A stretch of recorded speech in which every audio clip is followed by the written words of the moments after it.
Down to earth, simplicity, successful, ये ऐसे शब्द हैं जो किसी व्यक्ति को महान होने का दर्जा दे देते हैं और लोगों के लिए प्रेरणा भी बना देते हैं।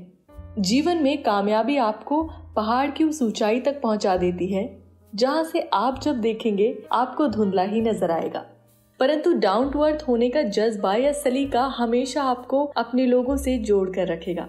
जी हाँ, आप सबको पता है कि सक्सेस में एक ऐसा नशा होता है जिसे पाकर अच्छे भी बहक जाते हैं, लेकिन जो सफलता के शीर्ष पर भी पहुंचकर अपनी सादगी को बनाए रखे, वही इंसान दुनिया में महान कहलाता है।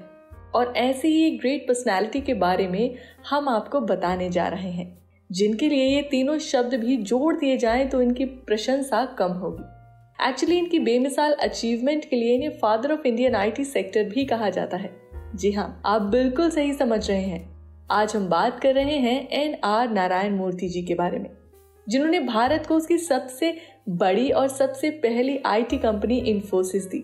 लेकिन अपने करियर में इतना सफल होने के बाद भी जो इन्होंने अपनी सिंप्लिसिटी को बनाकर रखा है, वो इन्हें एक सफल बिजनेसमैन के साथ साथ एक अच्छा इंसान भी बनाती है।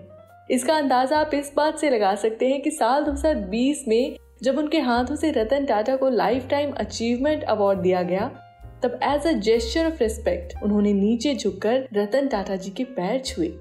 इनके मन में दूसरों के लिए इतना सम्मान है कि सभी के साथ ये उदारता वाली भावना रखते हैं। तो चलिए जानते हैं नारायण मूर्ति जी के बारे में कि उनके जीवन की शुरुआत कैसे हुई और आज वो एक सफल बिजनेसमैन भला कैसे बने।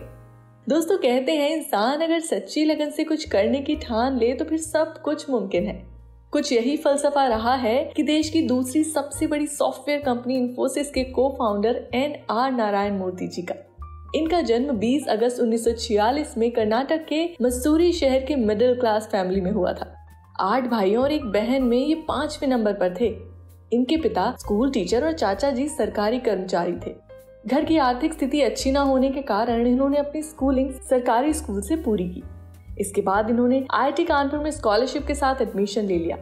घर की इकोनॉमिक कंडीशन अच्छी न होने के कारण और स्कॉलरशिप से पढ़ाई का खर्चा न पूरा होने के कारण इन्होंने engineering college national institute of engineering में BE की डिग्री प्राप्त की और IIT कानपुर से 1969 में मास्टर्स की डिग्री हासिल की। उन्होंने IIT क्षेत्र में ही करियर बनाने का निर्णय किया। एक अमेरिकन कंप्यूटर साइंटिस्ट से प्रभावित होकर इन्होंने ये फैसला लिया। इनके बारे में कहा जाता है कि IIM अहमदाबाद में प्रोफेसर की नौकरी करने के लिए इन्होंने HMT, टेल्को, एयर इंडिया जैसी कंपनियों के ऑफर को ठुकरा दिया था। इनके योगदान से IIM अहमदाबाद भारत का पहला और वर्ल्ड का तीसरा यानी हार्वर्ड और स्टैनफोर्ड के बाद तीसरा बिजनेस स्कूल है जिसमें टाइम शेयरिंग कंप्यूटर सिस्टम को स्थापित किया गया है। IIM अहमदाबाद में काम करना नारायण जी के लिए सबसे अच्छे डिसीजंस में से एक था, क्योंकि यहाँ इन्होंने बहुत कुछ सीखा। 1971 के बाद ये जॉब करने के लिए पेरिस चले गए और बहुत सारे देशों में घूमे, परंतु ये भारत में ही अपनी कंपनी को शुरू करना चाहते थे। इसलिए ये भारत लौट आए और यहाँ पर इन्होंने सॉफ्ट्रोनिक्स नाम की कंपनी की शुरुआत की। ये कंपनी 1 साल 6 महीने में ही बंद हो गई, जिसके बाद ये पुणे में एक कंप्यूटर कंपनी में शामिल हुए। 1978 इनके जीवन का टर्निंग पॉइंट था जब इन्होंने सुधा मूर्ति जी से शादी की। सुधा जी एक टीचर और राइटर होने के साथ आज इन्फोसिस की अध्यक्ष भी हैं। 1981 में इन्होंने अपनी ही पत्नी से 10,000 रुपए उधार लेकर अपने 6 सहकर्मियों के साथ इन्फोसिस की नींव रखी, जिसका हेडक्वार्टर पुणे में था। 21 सालों तक 1981 से 2002 तक नारायण मूर्ति जी इन्फोसिस के CEO बनकर उसकी सेवा करते रहे और उसके बाद उन्होंने इसे नंदन निकेल जी को अपने पद का उत्तराधिकारी बनाया। इन्फोसिस में काम करते समय इन्होंने भारतीय IT के विकास के लिए वैश्विक स्तर पर चलने वाले मॉडल्स का निर्माण किया, जिसकी वजह से 2002 से 2006 तक इन्हें बोर्ड के चेयरमैन और बाद में मुख्य सलाहकार भी बना दिया गया। 2010 में इन्होंने इस कंपनी से रिटायरमेंट ले लिया। इन्होंने HSBC, DBS bank, Unilever, ICICI और NDTV के डायरेक्टर के रूप में भी काम किया है।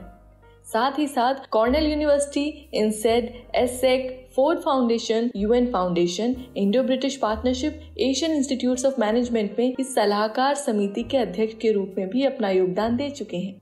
2013 में मूर्ति जी वापस आए और इन्फोसिस में executive chairman and additional director का पद संभाला।